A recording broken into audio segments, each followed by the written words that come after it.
Trevor Bancroft stood in front of his closet, staring at clothes he never wore. Jeans from 10 years ago, a plain flannel shirt, work boots he'd bought for a charity construction project and never touched again. At 61, he'd built a real estate empire worth hundreds of millions. He had everything money could buy, and he was profoundly, achingly lonely.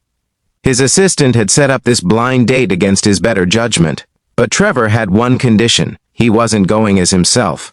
"I want to meet someone who sees me, not my bank account," he told her. Someone real. So here he was, dressed like a regular working man, about to meet a woman who had no idea who he really was. The coffee shop was nothing like the places Trevor usually frequented. No valet parking, no tablecloths, just simple booths and the smell of fresh coffee. He arrived early and chose a table in the back. His profile on the dating app said he was a building manager. Not technically a lie, just misleading. He managed buildings, hundreds of them, worth millions.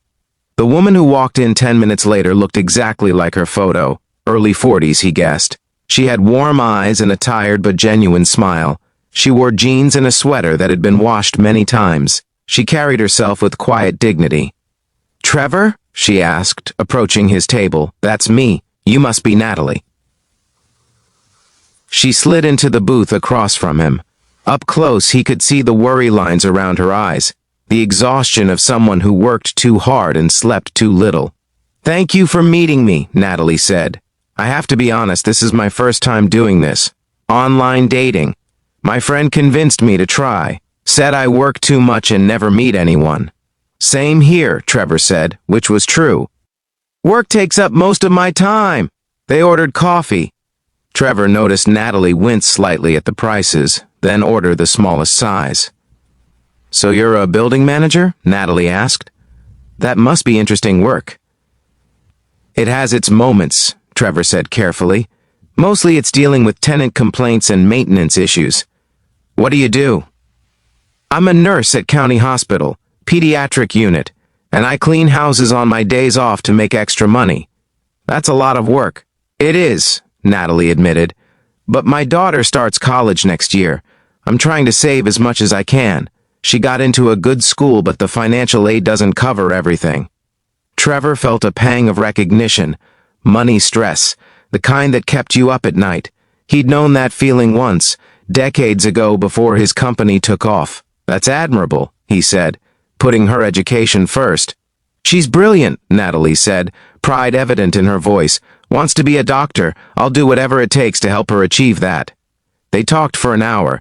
Natalie asked about his work, seemed genuinely interested in the stories he told about tenant problems and building repairs. She didn't ask about money or possessions or status. She asked about his life. "Do you have children?" Natalie asked. "Two, both grown. My son runs his own business in California. My daughter is a lawyer in New York. I don't see them as often as I'd like." "That must be hard."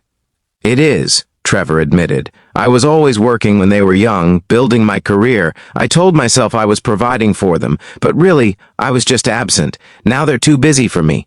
I can't blame them." Natalie reached across the table and briefly touched his hand. "They're busy because you taught them to work hard. That's not nothing." The simple kindness of the gesture nearly undid him. "You don't know me," Trevor said quietly. "Why would you say that?" "Because I recognize the look in your eyes," Natalie said.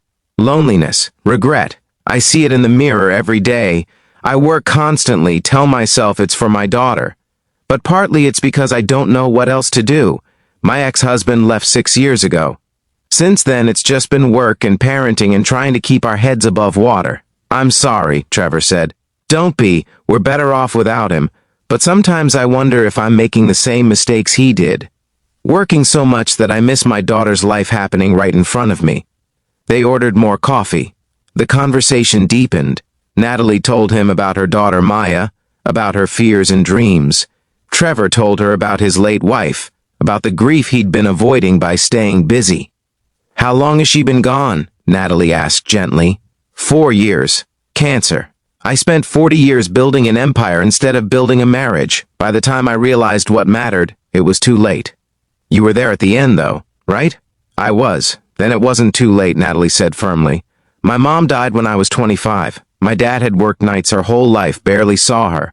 But those last 6 months, he was there every single day. She told me it meant everything, that she'd rather have 6 months of his full attention than 40 years of him being half present. Trevor felt tears prick his eyes. Thank you for saying that. They stayed until the coffee shop closed. Walking to the parking lot, Natalie paused by her old sedan. I had a really nice time, she said. You're easy to talk to. Real. A lot of the men I've met online just want to talk about themselves. You actually listened. I enjoyed it too, Trevor said honestly. Would you like to do this again? Natalie hesitated. Trevor, I need to be honest about something. I don't have money for fancy dates. I can't go to expensive restaurants or shows. If we see each other again, it's going to be coffee shops and walks in the park. I hope that's okay. That's more than okay, Trevor said. That sounds perfect. They saw each other twice a week for the next month, always simple places, coffee shops, park benches, a diner where Natalie insisted on splitting the bill. Trevor found himself happier than he'd been in years. With Natalie, he wasn't a CEO or a millionaire. He was just Trevor, a man who listened to her talk about difficult patients and college applications, who held her hand on park benches, who made her laugh. But the lie was eating at him. One evening, sitting on a bench watching the sunset, Natalie said, Can I tell you something? Anything. I Googled you. Trevor's heart stopped. You did? I did. Trevor Bancroft, CEO of Bancroft Properties. Net worth estimated at $300 million. Trevor couldn't breathe. Natalie, I can explain. I know who you are, she continued quietly. I've known since our second date. I recognized you from a newspaper article. You donated money to the hospital where I work. There's a whole wing named after you. Why didn't you say anything? Trevor asked. Because I wanted to know why you lied. Why someone with everything would pretend to be a building manager and meet someone like me. Someone like you? A broke single mom with no prospects. That's not how I see you, Trevor said firmly. I see a woman who works 3 jobs to support her daughter's dreams. Who's kind and honest and makes me feel like a human being instead of a bank account. I lied because I wanted to meet someone who saw me, not my money. I'm sorry. I should have told you the truth. Natalie was quiet for a long moment. I'm not angry. I'm sad. Why? Because you're so lonely you felt you had to hide who you are to find connection. That breaks my heart. Trevor felt tears spill over. I didn't know how else to do it. Every woman I've met since my wife died has wanted my money. Not me. I don't want your money, Trevor. I want the man who sits on park benches with me, who listens when I talk about my day, who holds my hand like it's precious. That's who I am, Trevor said. The money is just noise. This is real. Natalie took his face in her hands. Then be honest with me from now on. No more lies. No more hiding. Just you and me figuring this out together. I can do that, Trevor promised. 6 months later, Trevor stood in Natalie's modest apartment helping Maya pack for college. He'd offered to pay her tuition, but Natalie had refused. We'll accept help with books, she'd said firmly. But Maya earned her scholarships. This is her victory. Trevor had learned to respect that, to understand that Natalie's pride wasn't about refusing help, but about maintaining dignity. As they loaded boxes into the car, Maya hugged Trevor tight. Thank you for making my mom happy, she whispered. She smiles now, real smiles. That evening, alone in Natalie's small living room, she leaned against his shoulder. I've been thinking, she said, about the future. And? I don't want your money or your mansion, but I do want you. Is that enough? Trevor kissed her forehead. That's everything. Sometimes the richest thing we can offer someone is our authentic self.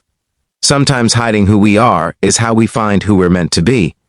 If this story touched you, please like, share, and subscribe. Comment about someone who saw past your surface to your heart. Sometimes being truly seen is worth more than all the wealth in the world.